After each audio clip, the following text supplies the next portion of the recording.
มึงเอาซ้ำในฮอดาวสวัสดีทุกคนครับไก่เราต้องงอนเอาเชียร์ฮามหัวนะงอนเอาตึงเชียร์ได้มึงไงเชียร์กระเจ้าอันเราตนะเตาฮาลานมีเลยไต่เชียร์ระเบิดนะกลุ่นเชียร์ก็มือจ่อนะวันนี้มากินข้าวด้วยกันเลยครับเหมือนเดิมเลยครับน้ำพริกปลาต้มครับแซ่บๆเลยครับเนี่ยกับแควร์หลอดกับกาวใต้เราท่าโอ้หมูมันก็หอมมากครับอันนี้แกงอะไรนะลูกสั้นครับแล้วก็ใส่ดอกดินครับ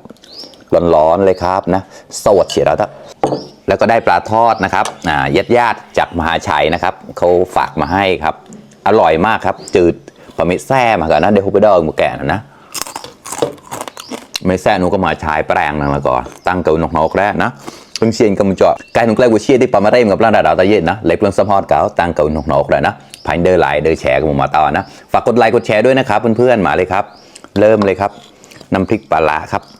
แซ่บอีกแล้วมาจอนแบจอนปัวจอนกรอบพะวินงคลุกข้าวครับหอมมากหมูมากระดา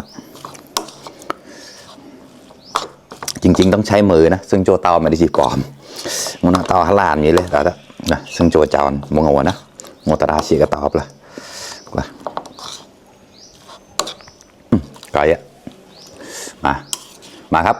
ขำโตโตหมอกตุดเต้าเต้าโนรัตอะอร่อยเลย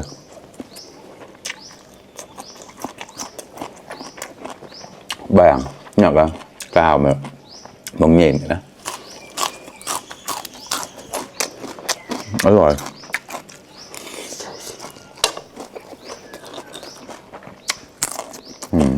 กรอบมากเข้ากันปลาลิ้นมาครับแกตะกรอแล้วละก็อีกลุ่มตอนรอกตีเดียเป่านะฮะปลากิบใจนะแต่อยู่แปลงก็เสียตั้งเก่าเนี่ย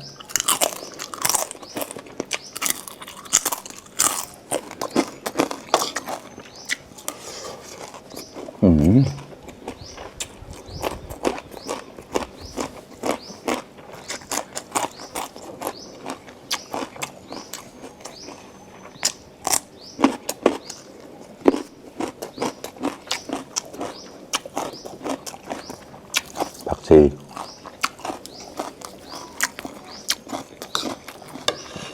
กระไรขำโตโตหมอกตุดเต้าตั้งแล้วอ่ะ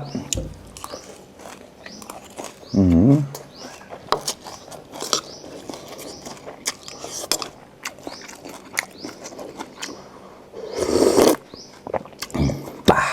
ร้อนครับข้อมาครับอร่อยมากครับร้อนอะไม่ไหวตากว่าแล้ว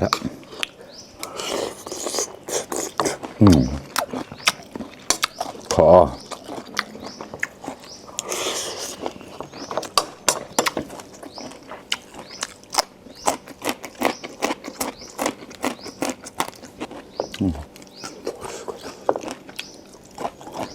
หน่อไม้ต้มดิดๆแล้วข้อมากัน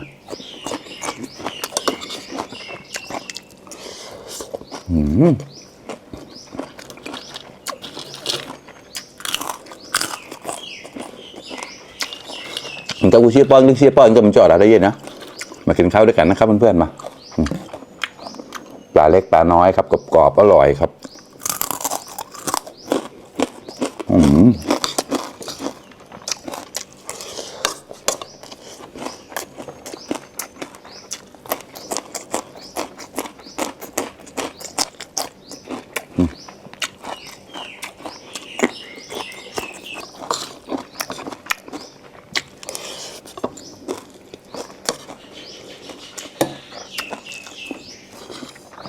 สดแฝดแล้วล่ะ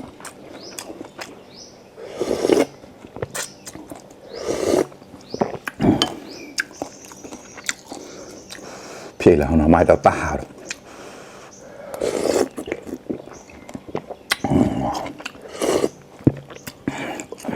คอ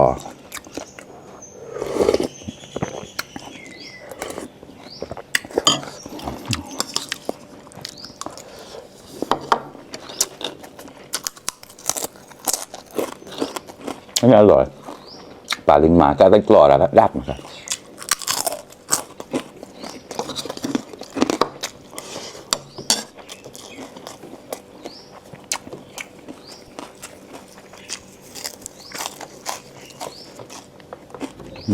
กวางตุ้งดอกครับอร่อยกินกับน้ำพริกปลาเข้ากันเข้ากัน